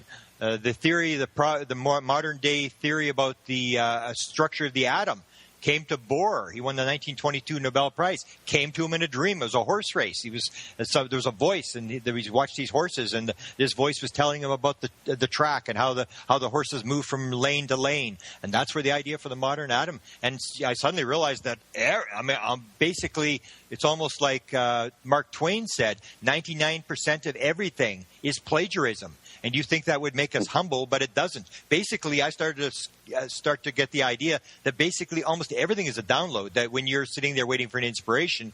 And so in this book, which is well over 300 pages, I basically go through inventions, I go through music, I go through all this kind of stuff, and I show you incredible stories of things that you think just were figured out by somebody that basically came in a dream. Like, for example, Google. Everybody knows what Google is. It's one of the biggest companies in the world. It came to Larry Page in the middle of the night in a dream. That's where the idea for Google came from. He got up in the middle of the night and he started to write it all down. We're going to download the internet and keep the links. It came in a dream, and a lot of this stuff. Just and incredible. will your experience with downloading in UFOs be in your book as well? Oh yeah, how it came. Okay. To me. And I do the downloads, as I mentioned earlier in the show. 43% of all 43% of all experiencers, and these aren't people who've been regressed. These are just people who remember. Will say that they have mathematical, technical, or scientific material in their head that they did not learn in school or through any other means. They're getting downloaded. There's, I guess, the first one that really started was Romanek. Stan Romanek had all these formulas, these very complex formulas, and some of them you had to have a mirror to read them backwards and stuff. And everybody said, well, he's hoaxing. Well, let me tell you, there's a lot of people besides Romanek who are getting this kind of stuff. And some of these downloads are 25 pages. Well, Lou, thanks. The Allagash abductees.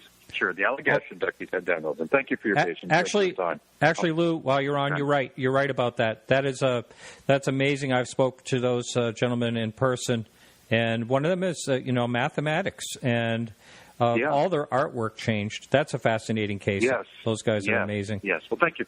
Thank you, for Lou. your time. Yeah. Bye. Yeah, I could tell a related story to the Allagash thing, which I talk about in my lecture, which is a very important point that a lot of people don't realize, is people think that this is happening randomly. And when you look at the Allagash thing, you see the aliens behind this, and you see that they got this thing under control. I mean, it's like they've done this on 1,000 planets before. They know exactly what they're doing. And one of the questions I ask when I lecture now, the first question I ask is the universe random, or is it pattern? And when you look at the Allagash case, you see this pattern. That there's a lot of things that you say there's no way this happened by accident. They had their experience the year after me, 1976. My experience started in 1975, and at the time they did not realize that they had been abducted because the book Missing Time by Hopkins wouldn't come out until the 1980s. So they just thought something weird had happened. They didn't realize they'd been taken on board the ship, and it was exactly 11 years later that two of them start having bad nightmares. Now, my first question what's the random chance that two of them suddenly start having bad nightmares exactly 11 years later? And none of them have realized. And the one guy was in such bad shape that he was in a Boston hospital, and he was there, and he couldn't sleep. And they were doing all these tests to find out why he couldn't sleep or whatever. And then he says to the nurse, I don't know if you know the story, he says to the nurse, I'm bored. Get me something to read. This is 1988 or 1987. And the nurse goes down to the bookstore on the main floor of the hospital, and guess what she buys him? Communion. This is the most obvious book. Like, you go to Communion on Amazon, and you take a look at the comments, and you'll see one person after another saying, when I saw that book, I knew I'd been abducted. It absolutely woke up thousands and thousands of people. So they bring him the book Communion, and of course he absolutely flips out, and he starts screaming, and they calm him down, and then they bring in a psychiatrist to figure out why he flipped out when they bring him this book. And the psychiatrist happens to be an associate of John Max. Now, what's the chances of that? And so this guy comes and he says, well, why are you having the dreams? The dreams, and they go through the dreams. And then he says, well, there's this guy coming through town who you should talk to, Ray Fowler. And Ray Fowler just happens to be interested in twins who have had abduction experiences. So what's the chances of that? And he just happens to be coming through town. What's the chances of that? And Ray Fowler is an experiencer. So what's the chances of that? And you start looking at the Allagash thing, and you see like them just they're just moving people, as Colin Andrews and I often talk about. It's like the big chessboard, and we're all pieces on the chessboard, and we're being moved around on the chessboard. And we think things are happening randomly. And in fact, we're being moved around and given stuff. And that's where this download thing comes from, is that a lot of the stuff that happens is not, it's stuff that you're working at it. You're working towards that, but you're being given a hand. You're being given assistance. Once you've done the work, your left brain shuts down. You go into sort of an altered state. And say sitting on a park bench, or I was sitting there not wanting to be in this lecture with Colin Andrews, and then suddenly your right brain taps into the collective unconscious, and it downloads the answer. This happens all the time. It's unbelievable how much this happens. Wow. I want to shift gears a little bit here, if we can. Sure. Because, we have an election coming up, and we're all going to get tired of this is down in the United States, and we're going to be hearing all of this campaign promises and everything that never really happens. But, all right, and, there are people saying that it's either going to be Jeb Bush or Hillary, either one. Who knows if that's true or not. But what are your thoughts? I know Hillary may have had some type of mild interest or husband, perhaps. I know they were seen with Rockefeller and a book in hand, So what do you think? Let's just say a couple of scenarios here of who gets in office and what the thoughts would be about presidents and UFOs. Well, it goes back to I'll start by going back to my initial contention. When the president gets elected, whoever wins the election, they will do what's called the intelligence briefing. And they will tell them that this is going on. But the intelligence briefing has, we killed this guy, we overthrew this country, we did this, we're doing that, all this, unbelievable stuff. And the president will not talk about any of the stuff that he hears in the intelligence briefing. Every day the president gets a 45-minute briefing on top secret stuff that you never hear about. So whoever wins the election, believe me, they are not going, I don't think they're going to disclose the UFO situation, whoever wins it. Because it's classified material. That's what it basically comes down to. What Dick Cheney said, it's classified. Now, as to their involvement, Hillary is more competent to do it. She's got the background. She's got an incredible background that people may not know. I lectured one time in Eureka Springs, Arkansas. And the sister of the woman who owned the barbecue restaurant in Hot Springs, Arkansas, where Bill and Hillary used to hang out, came up to me after the lecture and she said, I just want to let you know where Bill and Hillary get their interest in UFOs. Because Bill had said to Paul Davids, I'm fascinated in this subject. And we know that Hillary was involved because she was involved in the Rockefeller Initiative, which I got the 1,000 pages of documents I filed, Freedom of Information Act request when Bill Clinton was still in office. And I got this 1,000 pages of documents, which was this correspondence between Lawrence Rockefeller and Jack Gibbons, who was the science advisor to President Clinton. He couldn't get to Clinton at first, so they cut him off at the pass, and the science advisor deals with Rockefeller, this philanthropist, billionaire, powerful guy that they have to deal with. And when this is all going on, Hillary is the middleman. If the two of the documents that I showed to the Washington Post, Associated Press, Fox News, when she was running for president last time, I gave them these documents, and they did nothing with these documents. There's two documents in this 1,000 pages of documents where Hillary clearly has a role. One of the roles she had was the one document says all the material going from Lawrence Rockefeller to the science advisor to the president, and all the material from the science advisor to the president is going through the First Lady's office. So she was the mailbox. She was the in-between between all this material. It was all going through her office. Everything. The other document that I gave them, the Washington Post, and Washington Post interviewed me for an hour and a quarter and did nothing with this. But the other thing that she is in this document is that Rockefeller, when he said, whoever wins the election, I'm going to get UFO disclosure. And I remember talking to Bud Hopkins, and Bud Hopkins was at his house, and Bud says to Rockefeller, he says, Mr. Rockefeller, I don't think that's how it works. He said, I don't care. That's how we're going to do. We're going to get disclosures.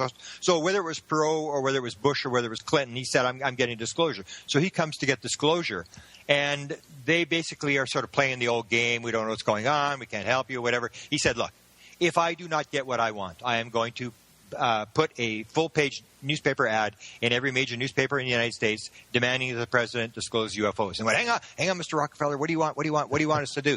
And at that point, he said, you've got to do something. This is a very deep phenomena. And they said to Rockefeller, well, Mr. Rockefeller, if this phenomena is as deep as you say it is, and complex and hidden as you say it is, and if it's as big as you say it is, there's no way we're going to be able to pull all this stuff out.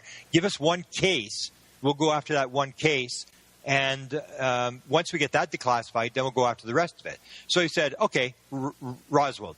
And that's why in 1994, the U.S. Air Force reinvestigated Roswell. They didn't investigate Roswell because they wanted to go back and investigate Roswell. They had to do it because the president say, I want it reinvestigated. But when this all sort of fell apart, he had this letter that when he didn't get his way, Rockefeller had this letter. And it was this letter officially demanding that the president disclose. And he said, okay, I think it's time to give the letter to the president. And then they say, hang on, Mr. Rockefeller, what do you want us to do? And then he every time he'd wave this letter and threaten with this letter. Hillary Clinton was one of the people who helped him edit this letter. It was a letter on UFO disclosure to the president of the United States. So she has got this background. Bill and Hillary were very interested in UFOs. This woman that her sister owned the restaurant said that Bill and Hillary, or somebody very close to Bill and Hillary, had a UFO sighting. And that's why Bill and Hillary were so interested in this. But Hillary was also very interested. Both of them were very interested in New Age subjects. They would bring people to the White House, New Age people, on the weekends for like an entertainment type thing. And one of the people that Hillary was dealing with was a woman named Jean Houston, who's a very New Age, very prominent person in New York City. And she was teaching Hillary how to do this channeling thing, where Hillary was talking to Eleanor Roosevelt, she was talking to Gandhi, and she was doing this thing where Jean Houston had taught her to do this. And then she said, well, do Jesus. And she said, no, I don't want to talk to Jesus. But she was doing this, and then the Washington Post picked up on this and put it across the front page of the Washington Post. And then, of course, the roof caved in on Hillary as this crazy person who was channeling dead people. And, of course, she denied it and said that's not really what it was and sort of walked her way out of it. So that's one of the other reasons why Hillary will not do anything. Because Hillary knows what happens when you get into weird stuff. They'll be all over her. So unless somebody brings it up, Hillary is going to sit back, and I think she's going to get on her knees every night and pray that Donald Trump wins the other side. And then she's going to be very quiet, and she's going to shut up. Because that's how you win elections. People, politicians do not get in there to do great things. They get in to get elected. These are people have huge egos. They want more than anything else to be the president of the United States. And when their advisors tell them, this is how we're going to win, that's all they listen to. It's not about what good things can we do. It's about how can we get into this by staying out of bad issues that are going to cause us trouble and put our finger up into the wind, find out what everybody's interested in, and pretend that we're interested. You have to make yourself look like the Messiah. I am the Messiah, and if you give me your vote, I'm going to save you. I'm going to give you everything you ever asked for, and every 4 years, everybody falls for the trick, and they go and vote for whoever they think the Messiah is. And this is what Hillary's going to do. She's going to sit very quietly in the background. She's not going to take any controversial subjects. She's going to let Donald Trump sink the other side, or hope that Donald Trump sinks the other side. As for Bush, if Jeb Bush wins, nothing's going to happen because both Bushes before Jeb had no interest in UFOs. None of them ever discussed UFOs, whether it's Bush Sr. or whether it was the two administrations of George Bush Jr., none of them mentioned the word UFO. On the other hand, if you get Obama's all over this, man. I think he is upset with the secrecy. He's playing around with it. He talks about it when he doesn't have to talk about it. He makes jokes about it. And that's how they play the game. That's how the government sort of gets this material out and leaks it to people, is what you do is you leak it through jokes. And I guess the most prominent case with Obama is the famous case where he goes on the Kimmel show, which is millions and millions of people. And I can absolutely assure you, I've studied the president. I've been told the archives. I know how the game is played. And I know that the president is the most controlled position you've ever seen. If you look at the schedules, it's down to the minute. I mean, he leaves the South Portico at 9:07. He'll get into the car at 9:08. It's like absolutely... And there's no way he would go on the Kimmel show unless he knew what the questions were. This is totally. Sure. They don't want him to be ambushed with a stupid question or whatever. So what had happened was Bill Clinton had gone on the show, and Bill Clinton had done the show, and he'd taken the UFO question. And of course, Ben Hansen, who had this Fact or Faked, I think was the show, and UFO type show where he was looking at paranormal phenomena. He did a review of the Bill Clinton appearance on the Kimmel show, and what he did is one of these psychological things where they watch how many times he blinks, how he's breathing, all this kind of stuff, to see whether Bill Clinton was telling the truth. And basically his conclusion was that Bill Clinton was evasive on his UFO answers. So if you watch the Obama interview, when Obama goes on Kimmel says to him at the beginning, he says, you realize they're going to be watching you.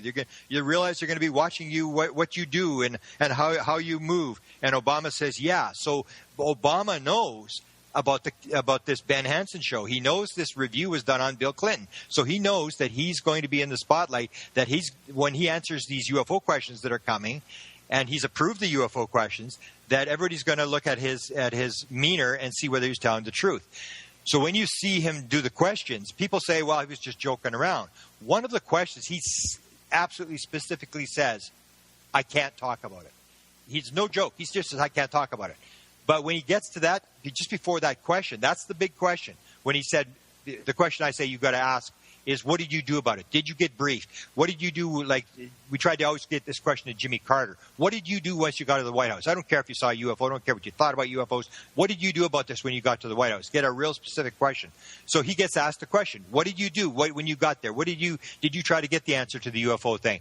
And then when the review is done by Hansen later, he's watching his high-definition TV, and Obama's wearing this lapel pin, and they're watching the lapel pin move up and down, his breathing rate. And Obama, when that question comes, is breathing 42 times a minute. He's hyperventilating. He is losing it. I mean, he is so scared when this question comes. And what he's trying to do is the left brain is trying to figure out, answer this question without making a mistake. He's got it. He's practiced the answer numerous times, and he's trying to get this answer out without trying to blink, because he knows he's going to be reviewed as to whether he's lying. And so, but Obama steps out. And he takes these chances. He's talked about Area 51. He made the joke about being the first president to talk about Area 51.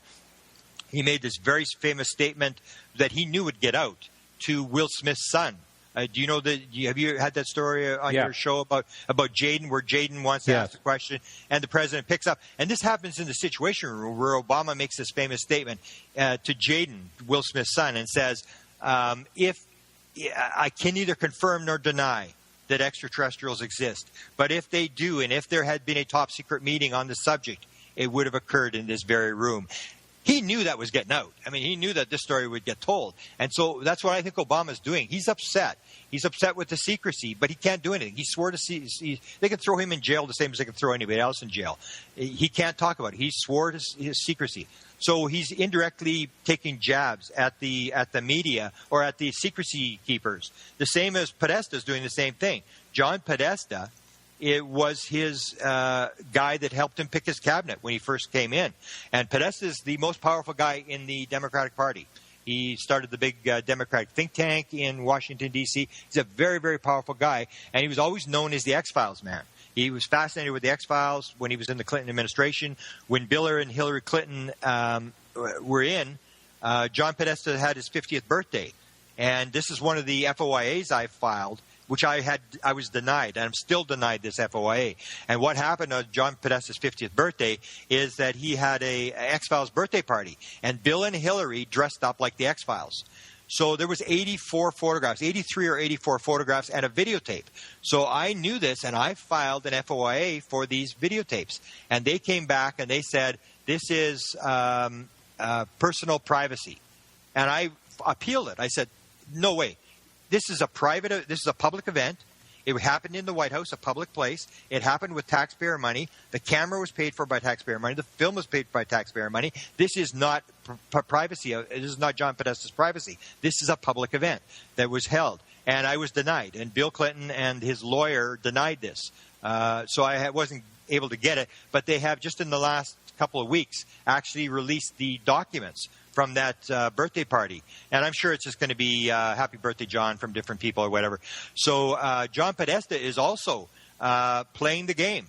When he left the White House about 2 months ago, he makes this famous tweet. On the day he leaves, he tweets, "The biggest disappointment I had in 2014 when he was at the Obama White House is that I still was not able to get UFO disclosure," which indicates in a major open tweet as he's leaving the White House to everybody, he says, I tried to get the UFO material out. Me and Obama sat down, we tried to get it, but it's still classified, and we couldn't get them to budge on the secrecy thing. So he throws a shot across the bow and basically says, okay, I tried to get the UFO disclosure, and even says, when Obama leaves office, someone's going to file an FOIA, and that's me, because I do it, asking for all the correspondence between John Podesta and Obama. because I want to see if he talked about UFOs. So he actually says that he knows this is going to happen, and he's sort of covering his back end by putting this tweet out. And the weird thing I didn't realize when the tweet first came out, I didn't realize until Steve Bassett pointed it out, is that he copies Marie Dowd on the tweet. If you look at this famous tweet, she's copied on this tweet. And she's a very senior reporter for the New York Times, and she hates Hillary Clinton. And I still have not figured out why he put her on there. It's almost like he's being very, very public about this thing, and it's behind the scenes. I know what he's doing, but nobody else knows what he's doing. But he's giving a shot, and the people who are behind the secrecy are very upset. He's taking a shot at them. And if you know the inside, then you can pick up what he's doing. But Obama is making some moves.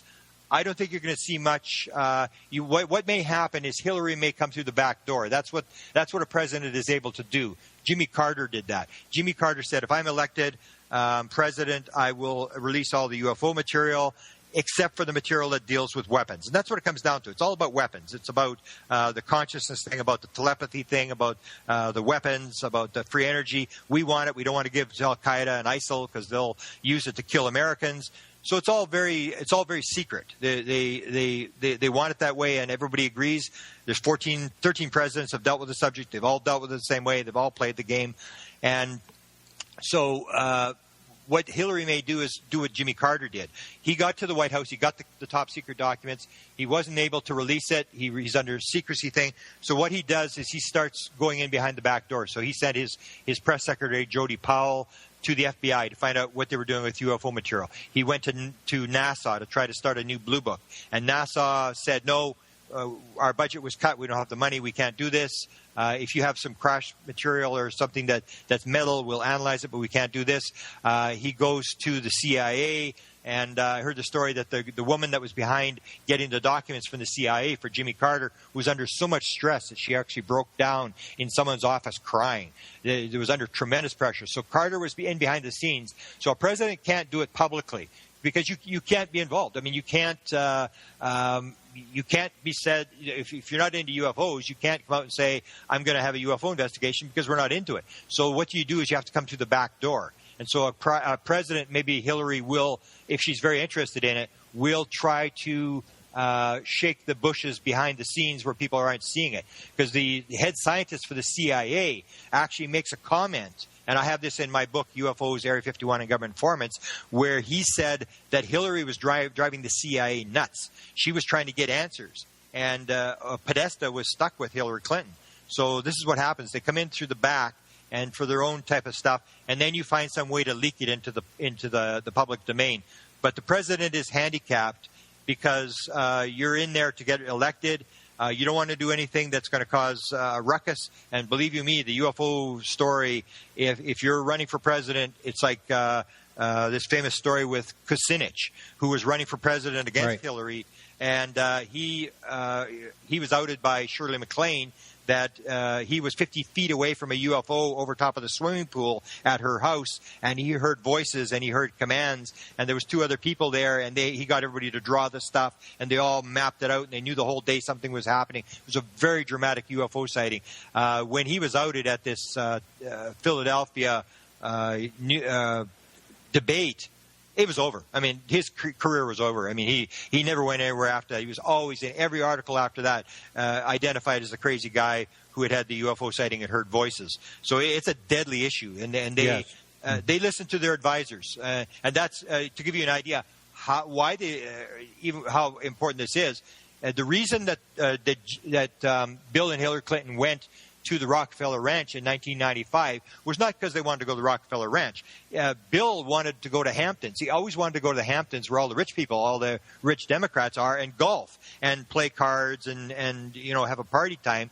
And he was told to go to the ranch because in the 1995 he was losing the 1996 election. He was behind, and Dick Morris, his advisors, said that the polls showed that the people who were going to vote in 1996, the swing voters, and that's all you care about. You don't care about Democrats, Republicans. You want the swing voters. You're your campaign. And he said the swing voters were people who were interested in technology and nature. and therefore he had to go to the Rockefeller Ranch and do the whitewater rafting and camping and stuff like that. And Dick Morris in his book actually tells a story that when he was there, when Bill was there, Bill was on the phone. And he said he had to actually hold the phone about 2 feet away from his head because Bill was screaming in the phone, "Get me the hell out of here! I can't stand it." The last place he wanted to be was at the Rockefeller Ranch. He wanted to be in the Hamptons, but he had to go there because the polls said that you got to look like you're an environmental guy to get those votes, and he did win the 1996 election. Politics is very, very structured. It's very depressing when you look behind the scenes how it works. It's got nothing to do with helping people indirectly. It's basically got to do with get elected and then get reelected. Don't cause any trouble. You're representing your party. Listen to your advisors. Find out where the votes are, and then go and convince these people that you're the guy that needs their vote. You know, we don't have a lot of time left, maybe 3 to 4 minutes or something like that, just to let you know. But I wanted to either talk to you about Wilbur Smith or I wanted to talk to you about Ronald Reagan. I think Ronald Reagan was an interesting president because supposedly he had a couple of sightings. Which topic would be easy to wrap up in about 3 or 4 minutes? Okay, I'll just do quickly the Reagan one. Ronald Reagan had 2 sightings. One was in a plane. The other one, according to the material that's now been released by Shirley MacLaine, she said she heard it from Lucille Ball. I know for a fact Lucille Ball was in the room when Reagan and Nancy came in, and Shirley MacLaine stated that Lucille Ball told her it wasn't just a sighting. The UFO actually landed, and he had an encounter with an alien, and the alien told him to run for president, which is extremely important. This comes down to this thing. Are the aliens running the show? Are people chess pieces? If you see a UFO, you're part of the game. Aliens fly around. You don't see them when they're abducting people. When you see a UFO, you're meant to see the UFO. You're part of the game. So the question comes down, if Carter sees the UFO, if Reagan sees the UFO, if Reagan has an encounter with an alien, are they running the government? Are they influencing presidents? And that's the most interesting thing that I get out of the Reagan sightings is that, and I heard that Bill Clinton had a sighting, but we could never confirm it. So there's that, and then I'll just quickly do the Canadian government thing. Wilbur Smith ran a program in the 1950s, from 1950 to 1954. He was a contactee. He was in contact with an alien by the name of Alpha. The CIA actually channeled this alien in July of 1959. He had tried to land it at an Air Force base or an Army base in Canada. He wrote the famous top secret memo, this one where he goes through officials, through the Canadian Embassy, through the military attaché, through classified channels, and is told flying saucers exist. It's the most highly classified subject in the United States. Small group headed by Dr. Vannevar Bush are running the thing. It's of tremendous significance to the Americans, and mental phenomena is involved. 1950, we knew. The Canadians were told it's a top secret memo. It's in the Canadian government files, produced by Wilbur Smith. Clearly says flying saucers exist. It's the most highly classified subject in a top secret memo. The Canadian government does not deny it. Absolute proof. This thing's for real, and it has been public since 1950. We've known in a top secret memo this is for real. The government of Canada was told. Grant, we're plumb out of time. Thank you so much. Thank you for having me on. Yeah, and we'll have you. We'll have you on again. Sure. All right. So everyone. Thanks for listening today. Next week we have Richard Sauter on, and he's going to be talking about his book. And I want to thank everyone for helping out with the show today. And that includes Peggy for managing the Facebook page, Keith for producing the show. We have blogs occasionally, nothing up today. Michael Loke usually writes them. Carrie Lloyd Whitehouse for the music. And I think that's about it, all I can think of. Thank you for supporting the show. If you're listening now, you're either listening live or you support the show, and I really appreciate that. So we'll be back next week, same time, right here on the Dark Matter Digital Network. And remember to keep your eyes to the sky.